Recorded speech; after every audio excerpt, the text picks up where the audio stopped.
Agartala town হলের নাম বিতর্কে বিরোধীদের তরফ থেকে প্রেক্ষাগৃহের দলীয়করণ করার অভিযোগ তোলা হয়েছিল শাসকের বিরুদ্ধে। অভিযোগ নস্যাৎ করা হলো গেরুয়া ব্রিগেডের তরফে। আজ আগরতলার প্রদেশ বিজেপি কার্যালয়ে আহত সাংবাদিক সম্মেলনে মুখোমুখি হয়েছিলেন রাজ্যের মন্ত্রী সুশান্ত চৌধুরী। বিরোধী দল বামেদের তোলা অভিযোগের কোনো সারবত্তা নেই। অভিযোগ খণ্ডন করে সাফ সূত্র জানালেন মন্ত্রী সুশান্ত চৌধুরী। এই নিয়ে কি জানিয়েছেন দেখাবো। ত্রিপুরা রাজ্যের ঐতিহ্যবাহী বিভিন্ন প্রতিষ্ঠানগুলোকে দলতন্ত্রে বা দলদাসে পরিণত করার প্রচেষ্টা করা হয়েছে।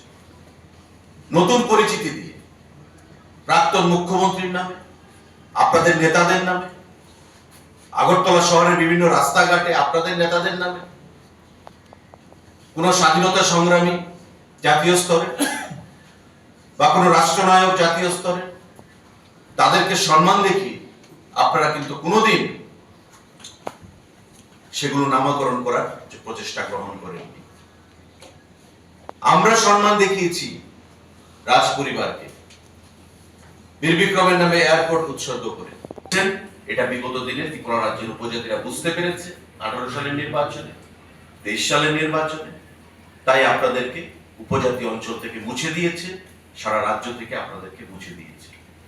এভাবে মায়াকান্না কেটে ক্রকোডাইল টিয়ার্স এর মাধ্যমে আগামী দিনে আপনারা উপজাতি অঞ্চলে ঘুরে দাঁড়াবেন, সেটা আমরা আশা করি না, আমরা মনেও করি না। ত্রিপুরা রাজ্যের উপজাতিরা তার থেকে অনেক অংশে দূরে সরে গেছে, আপনাদের থেকে অনেক অংশে দূরে সরে গেছে। তাই আমি আপনাদের মাধ্যমে রাজ্যের প্রতিটি অংশের জনগণকে আহ্বান জানাবো যে বিভ্রান্তিমূলক, প্ররোচনামূলক, নেতিবাচক দৃষ্টিভঙ্গি থেকে দূরে সরে এসে মাননীয় মুখ্যমন্ত্রী যে সিদ্ধান্ত গ্রহণ করেছেন, এটা আমাদের প্রত্যেকের সিদ্ধান্ত, আমাদের দলের সিদ্ধান্ত। তাকে আমরা ধন্যবাদ জানাচ্ছি, সাধুবাদ জানাচ্ছি।